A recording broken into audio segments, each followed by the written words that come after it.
गुरुकुल की इस व्याख्यान माला में आप सब लोगों का स्वागत है। मैं doctor Pankaj Kumar Mishra, associate professor Saint Stephen's College Sanskrit विभाग, एक बार फिर से आप लोगों के सामने भाषा विज्ञान के कुछ अनछुए तथ्यों को लेकर के उपस्थित हूं। हम लोग जिस प्रकार अपनी इस व्याख्यान को आगे बढ़ा रहे हैं उसमें भाषा विज्ञान के पक्ष को लेके चल रहे हैं और एक ये श्रृंखला अभी चल रही थी संस्कृत और अवेस्ता की समानता के ऊपर। हम जब संस्कृत यहां कह रहे हैं तो इसका अर्थ लौकिक संस्कृत नहीं बल्कि इसका अर्थ वैदिक संस्कृत है, अर्थात वैदिक संस्कृत और अवेस्ता की समानता को लेकर के हम लोग बात कर रहे हैं। ये ऐसा इसलिए कि भाषा वैज्ञानिक दृष्टि से ही नहीं बल्कि ऐतिहासिक दृष्टि से दोनों भाषाओं में एक कालक्रम का साम्य है। हो सकता है 200, 400, 500 वर्ष आगे पीछे हो, लेकिन ये वैदिक संस्कृत और अवेस्ता एक ही काल की भाषा मानी जाती है और तदनुसार एक दूसरे के कतिपय क्षेत्रों में यह पूरक भाषा भी है, एक दूसरे को कॉम्प्लीमेंट भी यह भाषा करती है। और जैसा हम लोगों ने इसकी समानता को देखा कि दोनों का विकास भारोपीय भाषा परिवार से है और खास करके अवेस्ता में हम पाते हैं कि मूल भारोपीय भाषा के जो ह्रस्व हैं अ, ए, ओ तथा दीर्घ आ, ऐ, औ, इन मूल स्वरों के स्थान पर दोनों में एक ही स्वर अ एवं आ पाया जाता है। तो ये समानता है। देखिए, इसमें हमें क्या है कि ये आवश्यक नहीं कि यहां पे मूल भाषा जो हो वह वैदिक संस्कृत हो, क्योंकि भाषा वैज्ञानिकों की दृष्टि में इन सारी भाषाओं से पूर्व भी एक कोई भाषा रही होगी और भाषा वैज्ञानिक उस मूल शब्द तक पहुंचने का प्रयत्न कर रहे हैं और तदनुसार जो हम आपके सामने कुछ उदाहरण प्रस्तुत करते रहे हैं वो भाषा वैज्ञानिकों का आकलन है, भाषा वैज्ञानिकों का विश्लेषण है। तदनुसार अगर निभोस जो बादल के लिए हम लोग शब्द प्रयोग करते हैं वो मूल भारोपीय में रहा होगा निभोस, जो कि वैदिक संस्कृत में आकर के नभस बनता है। मित्रों, लौकिक संस्कृत में भी यह नभः ही चलता है, नभस शब्द ही चलता है। नभः, नभसी, नभांसी करके रूप हम आप जानते हैं और यही अवेस्ता में आकर के नवः हो जाता है। हमारा कंसंट्रेशन किस जगह पे होना चाहिए? जो ने और भो का ए और ओ है, ये ए और ओ अ में कन्वर्ट हो रहा है, यानी ने ना में बदल रहा है और भो जो है वो भ में बदल रहा है। Similarly in Avesta that is also there, like A of ना is converted into a and similarly भो ओ ऑफ भो is converted into a and that's why it is नवः। सो आगे हम लोग देखते हैं ओस्थ।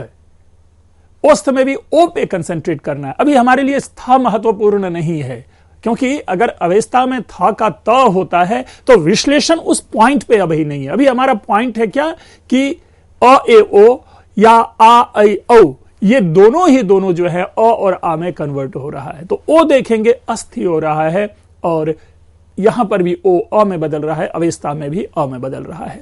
सिमिलरली याग शब्द, याग तो आज भी संस्कृत में है, यज्ञ के लिए हम लोग प्रयोग करते हैं, तो याग का जो है वैदिक संस्कृत में वह यज हो रहा है, आ का अ, और अवेस्ता में भी यज है, आ का अ।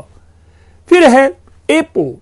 एपो अपह, संस्कृत में अपह शब्द अच्छी तरह से हम लोग जानते हैं जल के लिए होता है ना। तो ये एपो अपह हो रहा है और अवेस्ता में अप हो रहा है। पुनः जो ए और ओ ये दोनों जो है अ में कन्वर्ट हो रहा है, जो इजीली विजुअलाइज किया जा सकता है और उनको अपने मन में स्थापित करके समझा जा सकता है। इसी प्रकार जैसे कि पिछली बार भी हमने चर्चा की थी कि हमारे यहाँ जो लोट लकार के रूप होते हैं, लोट लकार में हम लोग पठतु पठताम पठंतु पढ़ते हैं, भवतु भवताम भवंतु पढ़ते हैं, तो वो दोनों जो आज्ञार्थक प्रत्यय जो है ये दोनों में हम क्या पाते हैं? तू और तू पाते हैं। अर्थात अवेस्ता में भी यही रूप चलेगा और संस्कृत में तो यह रूप चले ही रहा है। दोनों के कुछ शब्द और अर्थ एवं ध्वनि दोनों की दृष्टि से समान है। ओजस, ओजो, अनु, अनु, अन्य, अन्य, ददामि, ददामि, पुत्र, पुत्र। अब ये यहां पर हमारे लिए आप कहेंगे कि चूंकि हमने तो दिया कि ध्वनि की दृष्टि से समान, लेकिन जो त्र है वो थ्र में बदल रहा है, उसको भी आगे देखेंगे कि ये थ्र अल्प प्राण से महाप्राण या ये कैसे हो रहा है, वो आगे चर्चा विषमता के अंतर्गत इसकी हम लोग चर्चा करेंगे जब हम डिसिमिलैरिटी की चर्चा करेंगे तब। लेकिन अभी ध्वनि की दृष्टि से पुत्र पुत्र ये एक प्रकार से साम्य है, और नहीं भी तो अगर इस ध्वनि को हम मिलाते हैं तो डेंटल, हम अभी दंत्य ध्वनि को पकड़ें, हम ये ना पकड़ें कि त थ में कन्वर्ट हो रहा है, बल्कि हमें ये पकड़ना है यहां पर कि त जो है, जो तवर्ग है, वो तवर्ग जो दंत्य है वो दंत्य ध्वनि ही दोनों में रहती है। तो ये समानता निकल कर आ रही है। समानता के कई पक्ष हो सकते हैं। समानता को लेकर के ये नहीं कि एक हमें मोटा मोटी देखना होता है, अत्यंत माइक्रो लेवल पे जाकर के देखना होता है, जैसा कभी पुत्र के सेंस में आया। इमीडिएटली देखने में हमें ध्वनि में परिवर्तन दिखता है ना, क्योंकि त और इसमें थ आ रहा है, तो प्रश्न उत्पन्न हो सकता है कि तो था में कन्वर्ट हो रहा है, तो ये समानता कैसे हुई? तो जैसा मैंने कहा कि माइक्रो लेवल पे, जैसा हमने कहा कि एकदम सूक्ष्म स्तर पर जाकर के इसको देखेंगे तो वो दोनों में समानता एक यही है कि दोनों दंत्य ध्वनियां हैं। कुछ वाक्य भी एज इट इज आपको दिख जाएंगे, थोड़ा सा आगे पीछे हम करके या अपने बौद्धिक व्यायाम यदि करें तो लगेगा। जैसे यो तथा पुत्रम तरुण सोम, यहां पर भी यो तथा पुत्रम तउरुणम, इसकी चर्चा आगे हम लोग करेंगे कि तरुण का जो है उ अपने को रिप्लेस कर रहा है, ठीक है। तो तउरुणम, बल्कि पहले हमने इसकी चर्चा कर रखी है कि कैसे वरुण के संदर्भ में जो बोगोस्कोई का इंस्क्रिप्शन था उस संदर्भ में हमने इसकी चर्चा की थी उरुवन को लेकर के।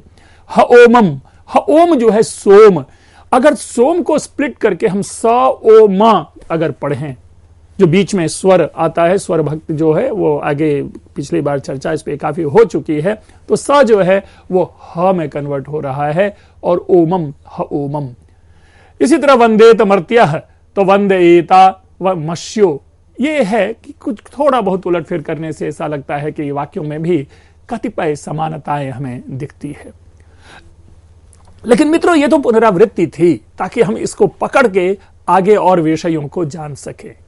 और अभी हम मूल रूप से जो वैदिक संस्कृत और अवेस्ता है, इसमें हम अंतर को देखेंगे। क्या दोनों में विषमता है, क्या डिसिमिलैरिटी है, इसको जानने की कोशिश करेंगे। तो वन बाय वन एक एक करके देखें, एक एक बिंदु को हम लोग लाते हैं, डिस्कशन में लाते हैं, और कई सारी विषमताएं दिखेंगी कि संस्कृत की री ध्वनि के स्थान पर जो ऋषि वाला री होता है, उसके स्थान पर अवेस्ता में अर, र या अ यह प्राप्त होता है। यह संस्कृत की बात जब भी हम करें तो आप उसे समझें कि यह वैदिक संस्कृत की चर्चा आ रही है। अवेस्ता की तुलना हम लौकिक संस्कृत से नहीं कर रहे। हमारा मूल विषय है भाषा विज्ञानिक दृष्टि से वैदिक संस्कृत और अवेस्ता के बीच की तुलना।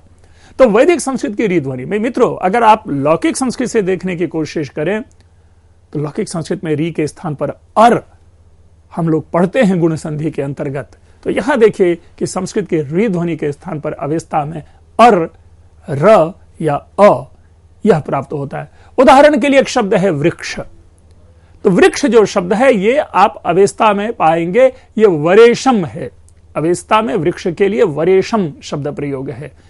हमारा कहां पर ध्यान है? अभी रेशम कैसे हो रहा है, या एशम कैसे हो रहा है, या शम कैसे हुआ, उसका विश्लेषण नहीं है। विश्लेषण यह है री किस में कन्वर्ट हो रहा है। तो आप देखेंगे कि री का जो री है वो वर हो रहा है, तो यहां री अ में कन्वर्ट हो गया, जो कि इसमें री ही रहता है, अर में कन्वर्ट हो गया। इसलिए ये जो है अंतर है। वैदिक संस्कृत में चवर्ग की संख्या 5 है, और हम लोग सभी जानते हैं ये चवर्ग क्या क्या है। च, छ, ज, झ और या, ये 5 हम वर्ण पाते हैं वैदिक संस्कृत में। अवेस्ता में इसकी जगह पे 2 ही वर्ण पाए जाते हैं, और वह है च और ज। तो अन्य 3 वर्ण इसमें नहीं पाए जाते। इसी प्रकार वैदिक संस्कृत में जो टवर्ग है, वह टवर्ग अवेस्ता में हमें प्राप्त नहीं होता। अवेस्ता में टवर्ग नहीं है। अगर आप उसमें टमाटर शब्द का प्रयोग ढूंढना चाहें तो ट से प्रयोग में आने वाले, जो ट के प्रयोग से बनने वाले जो शब्द है, वह शब्द हमें प्राप्त नहीं होता। इसी प्रकार अवेस्ता में महाप्राण वर्ण नहीं होते। अब महाप्राण वर्ण भी आप लोग अच्छी तरह से जानते हैं, दो वर्णों की दो विधा है संस्कृत की दृष्टि से, अल्प प्राण और महाप्राण। यानी झ ध भ, जिस वर्ण में अधिकांश, प्राण का अर्थ होता है सांस, तो अधिक हमें सांस छोड़ना पड़ता है, ऐसे वर्णों को महाप्राण कहते हैं। मित्रों देखिए, अगर क ख ग घ है तो आप पाएंगे यहां पर ख और घ में ज्यादा हमें हवा निकालना होता है, ज्यादा सांस निकालनी होती है, इसलिए इन दोनों को कहा गया महाप्राण। और क और ग, इनमें क्या होता है, कम हवा निकलती। क ख ग घ, देखें, यानी ग की अपेक्षा घ पे आपको ज्यादा लगाना पड़ता है। तो इसीलिए जो ये जो ख या घ, झ या छ, ठ टवर्ग तो है ही नहीं, थ है, तो थ और ये जो है ये महाप्राण वर्ण नहीं होते। ल के स्थान पर र पाया जाता है। जैसे शब्द अगर है श्रीलह, ठीक है, तो श्रीलह का जो ल है, इस ल के स्थान पर आप देखेंगे र प्राप्त हो रहा है और अकॉर्डिंगली वो शब्द बन रहा है श्रीरो।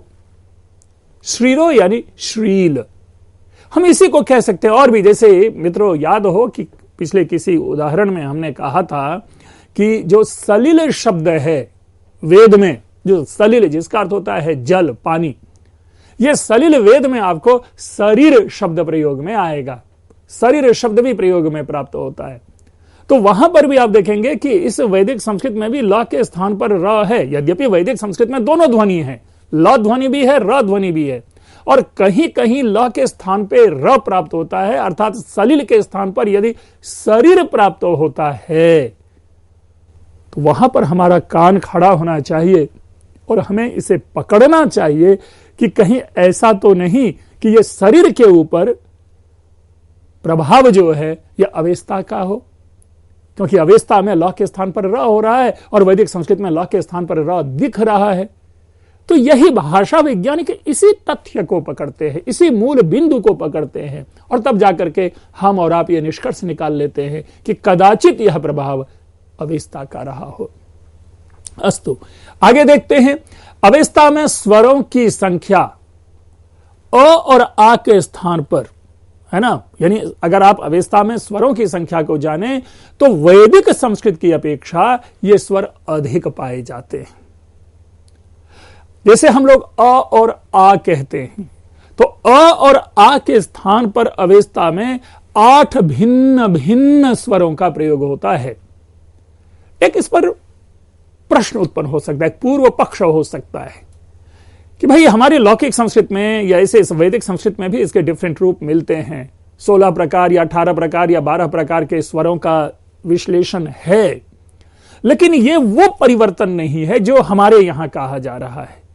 ये एक अलग प्रकार के ही अ और आ के स्थान पर स्वर प्राप्त होते हैं और वो विजिबल होते हैं, तो इसलिए इसे ये हम कहते हैं कि ये डिफरेंट प्रकार के, और ये टोटल स्वर जो है 8 है जो अवेस्ता में हमें प्राप्त होता है। तो यह भी वैदिक संस्कृत और लौकिक संस्कृत के साथ एक वैषम्य है। इसी प्रकार आप पाएंगे कि वैदिक संस्कृत के सहलंत, स के स्थान पर ह तथा ये ह प्राप्त होते हैं। जो स है वैदिक संस्कृत, कोई भी शब्द ले ले, जैसे असुर आदि अभी उदाहरण में आएंगे, अवेस्ता में यह शब्द आपको ह प्राप्त होगा। जैसे सप्त है तो सप्त शब्द अवेस्ता में हफ्त है, और मित्रों जैसे ही हम हफ्त कहते हैं तो आसानी से एक शब्द हमारे पास आ जाता, वो है हफ्ता, है ना। जैसे सप्ताह शब्द है तो अवेस्ता में वो एक प्रकार से वो जो ह स का हो रहा है उसी का डेवलप्ड फॉर्म हम आज हफ्ता कहते हैं, स का ह होना। और पुनः पुनः एक शब्द प्रयोग होता है हिंदू, इस हिंदू को लेकर के। और मित्रों यह स्थापित सत्य है कि हिंदू कोई धर्म नहीं है, बल्कि हिंदू शब्द जो आया प्रारंभ में वह स के स्थान पर ह होने के कारण, क्योंकि सिंधु शब्द है और ध चूंकि महाप्राण वर्ण है तो वह ध नहीं होगा, वो द होगा। और सा का हम देख रहे हैं कि यहां पे ह में कन्वर्जन हो रहा है।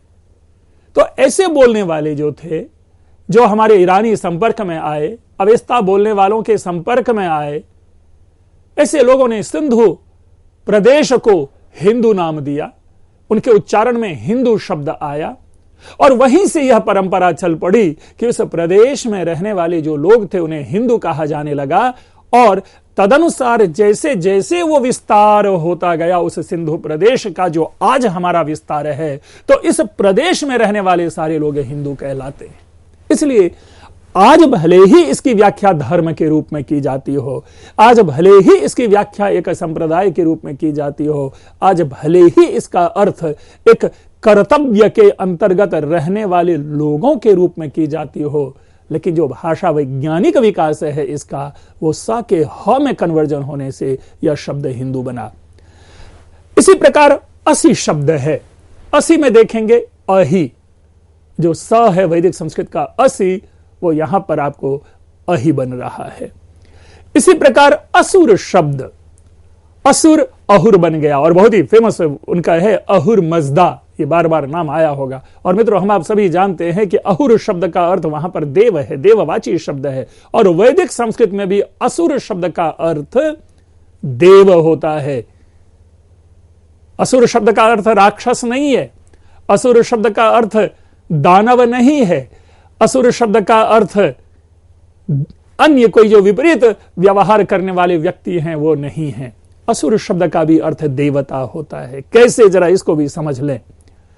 हम लोगों ने एक भ्रामक व्युत्पत्ति बना ली असुर, क्योंकि सुर का अर्थ देवता होता है और हमने उसमें नेगेटिव के लिए लगा दिया, नय समास के लिए लगा दिया, तो असुर को हम लोगों ने समझ लिया कि असुर का मतलब हो गया जो देवता नहीं, अर्थात राक्षस, अर्थात दानव, अर्थात दैत्य।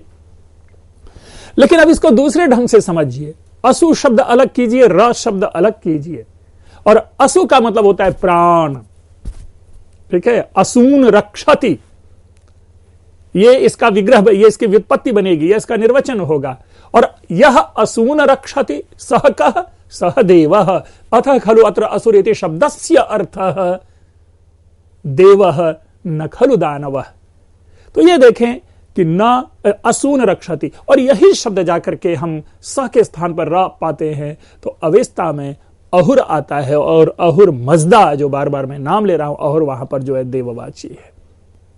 नेक्स्ट जो बार बार अल्प प्राण और महाप्राण शब्द आ रहे हैं, घोष और महाप्राण जो ध्वनियां होती हैं घ ध भ, अवेस्ता में अल्प प्राण में कन्वर्ट हो जाते हैं। जैसे भूमि, भूमि जमीन के लिए हम लोग प्रयोग करते हैं, और भूमि शब्द वहां पर भूमि हो जाता है। इसी तरह जो भ्राता शब्द है वो वहां जाकर के भ्राता हो जाता है। ठीक है, और यही भ्राता, भ्रातृ, भ्रातृ, ब्रदर और बिरादर, जर्नी ऑफ वर्ड्स जिसको कहते हैं, शब्द का विस्तार आप देखें। भ्राता, भ्राता है ना, भ्राता से भ्रातृ है भ्रातृ, भ्रातृ ब्रदर, ब्रदर बिरादर। तो ये जो चीज है बड़ा सुंदर, अगर भाषा विज्ञान के इस यात्रा को देखेंगे तो आनंद आएगा। दीर्घम शब्द है घ, पुनः हम ये नहीं कहेंगे अभी आपको कि हम दी में द अ कैसे हो गया, जो कि पीछे पढ़ चुके हैं हम लोग। जो दीर्घ जो होते हैं वो अ में कन्वर्ट हो रहे हैं, हम वो नहीं अभी चर्चा करें। हमारा फोकस है घ वर्ण अल्प प्राण बन रहा है, ग। ठीक है, क और ग ये दो अल्प प्राण है, तो ये ग दरे गम ये शब्द बन रहा है प्राचीन, जो हमारी जो प्राचीन भाषा अवेस्ता है उसमें। मित्रों, इसी प्रकार कुछ और विषमताएं हैं, और विषमताएं वो इस प्रकार से है कि जो वैदिक संस्कृत की अल्प प्राण ध्वनियां हैं, क त प, हलंत शब्द है क त प, वैदिक संस्कृत की ये अल्प प्राण ध्वनियां अवेस्ता में संघर्षी ख थ फ बन जाता है। यथा क्रतुः, क्रतुः खुरतुष होता है वहां जाकर के, खुरतुष, क्रतु खुरतुष हो रहा है। लेकिन पुनः मैं कहूंगा कि हमारा यहां पे लक्ष्य क्या है कि क कैसे संघर्षी में, ठीक है, बन रहा है, वो ख हो रहा है, क कन्वर्ट हो रहा है। र तू श ये कैसे आया, अभी उसकी चर्चा नहीं। सत्यम है वहां पे हरथ्यम हो रहा है, स ह बना, ये स्पष्ट है। स क्या है? ह बना है, पीछे अभी हम लोगों ने पढ़ा। और जो त है वो थ में कन्वर्ट हो रहा है, तो सत्यम जो है, शायद ये मेरे ख्याल से प्रिंटिंग एरर हो सकता है, ये हथ्यम होगा, तो जो यहां कन्वर्ट हो रहा है। इसी प्रकार स्वप्नम है, स्वप्नम में भी हमें स देखिए, स्व का हव, आज भी हम लोग स्वागत शब्द को सवागत कहते हैं, ठीक है ना, स्वाद को सवाद कहते हैं, ये बीच में आ जा रहा है। और ये आम भाषा में, मतलब खास करके दिल्ली आदि की हिंदी में आसानी से स्वप्न जो है वो सपन हो रहा है, ठीक है, और उसी से सपना आया। स्वाद जो है वो सवाद कहलाता है। तो सब जो है यहां पे स्व का सब हो रहा है, अ इनफिक्स हो रहा है, और ये स ह में कन्वर्ट हो रहा है जो पीछे हमने पढ़ा। और वही जो है स्वप्नम, प जो है वो महाप्राण में बदल करके हवफनम हो गया, ठीक है, हवपनम हवफनम हो बन गया। तो ये हम विषमता देखते हैं। बाद में और देखते हैं कि अवेस्ता में जो आदि स्वरागम तथा अपिनिहित है, आदि स्वरागम जो अपिनिहित है, अब पुनः ये प्रश्न आ जाएगा, आदि स्वरागम क्या है, अपिनिहित क्या है? तो मैं पुनः इसकी व्याख्या करूंगा, जबकि हमने इनकी व्याख्या पहले कर ली है कि अपिनिहित क्या होता है। लेकिन एक रिकलेक्शन के लिए और कॉन्टेक्चुअल सिमिलैरिटी क्रिएट करने के लिए अभी मैं अपनिहित की भी व्याख्या आपके सामने रखूंगा। लेकिन जो मूल फोकस है वह है वैदिक संस्कृत और अवेस्ता में अंतर। और ये देखिए क्या कह रहा है कि अपनिहित या आदि स्वरागम वैदिक संस्कृत की अपेक्षा अवेस्ता में अधिक है। और वह इस प्रकार, जैसे भारती शब्द है, अभी देखा भ जो है महाप्राण है वो अल्प प्राण में कन्वर्ट हो गया, ब र है, और जो ती का जो ई है वो यहां पर ई शुरू में आदि स्वर बन जाता है और भरती बन गया बर इति। इसी प्रकार भवती शब्द बव इति। अगर आप लोग ध्यान से अगर स्मरण में ला पाए तो इस पर एक लंबा चौड़ा डिस्कशन हम लोगों ने किया था, और हमने यह कहा था कि इस प्रकार अपिनिहित की जो प्रकृति है वो अवेस्ता में ज्यादा देखी जाती है। वो कैसे, तो हम लोग इसको जानते हैं। देखिए क्या होता है अपिनिहित, समस्वरागम, समान स्वर का आगम, अर्थात जो पहले से विद्यमान है वो स्वर आपको विजिबल होने लगता है। और यही चीज हम लोगों ने वरुण में उरुवन जो शब्द था, जो रू का ऊ है, वह हमने देखा था कन्वर्ट होते हुए। तो देखिए कहते हैं कि मुख सुख, अर्थात बोलने में जो हमें सुविधा होती है, हमारे जो वोकल कॉर्ड्स हैं, हमारे जो तंत्रिकाएं हैं, और साथ में जो हमारे अंग हैं उच्चारण में जिनकी सहायता होती है, वो भी अपना सौविध्य प्रकट करता है, वो भी अपनी सुविधा से वर्ण की ओर इंक्लाइंड होता है। तो उस मुख सुख आदि के कारण जो ऐसी स्वर ध्वनियां हैं, उन स्वर ध्वनियों का आगम होता है जो पहले से ही विद्यमान हो। अब जैसे संस्कृत का स्त्री शब्द है, तो स्त्री का जो ई है वो ई कहीं आपको दिखाई देगा, कहीं क्या आदि बन के आदि में आ जाता है, क्योंकि अपिनिहित को एक और कहते हैं आदि स्वरागम, वो प्राकृत में आकर के इत्थि बन जाता है। तो ये यहां पर हम देखते हैं, देख पा रहे हैं, ये अपिनिहित है। अपिनिहित के और कई उदाहरण है अवेस्ता में, इसके पर्याप्त उदाहरण जैसे मैंने चर्चा की, भव इति, बव इति, तरुण, तउरुण, वरुण, उरुवण आदि इनके लिए है। और हमने ये कहा है कि जो स्वर भक्ति आदि स्वरागम से इसकी भिन्नता यही है कि इनमें वह स्वर पहले से विद्यमान नहीं होता, ठीक है, अपिनिहित में यह स्वर पहले से विद्यमान होता है। इसके लिए यह अनिवार्य है कि जिस नूतन शब्द ध्वनि का आगम हो उसकी अर्ध या पूर्ण ध्वनि पहले से ही विद्यमान हो। तो मित्रों यही है अपिनिहित, जिसको अभी हमने अवेस्ता में आदि स्वरागम तथा अपिनिहित के संदर्भ में उदाहरण में देखा। तो ये जो वस्तुतः चीज है ये आपको एक विषमता थी, लेकिन समानता और विषमता को जानते हुए हम उस भाषा के मूल को पकड़ने का प्रयास करते हैं, हम उस भाषा के नजदीक जाने का प्रयास करते हैं। और जो मैंने सबसे अधिक स्ट्राइकिंग एग्जाम्पल अभी आपके सामने दिया था, दो, एक हिंदू शब्द को लेकर के और एक शरीर शब्द को लेकर के, मित्रों ये सारी चीजें हमें बताती है कि ये दोनों भाषा भले ही 100-200 वर्षों के आगे पीछे का समयांतराल आपस में शेयर करता हो, लेकिन एक दूसरे को ये दोनों भाषाओं ने जरूर कॉम्प्लीमेंट किया है, क्योंकि कतिपय ध्वनियों का प्रभाव हमारे इस लौकिक संस्कृत यानी वैदिक संस्कृत से जो जर्नी आई वो लौकिक संस्कृत में भी देखी गई। मैं समझता हूं कि ये जो है काफी क्लैरिटी के साथ आपके सामने ये सारी चीजें विद्यमान है।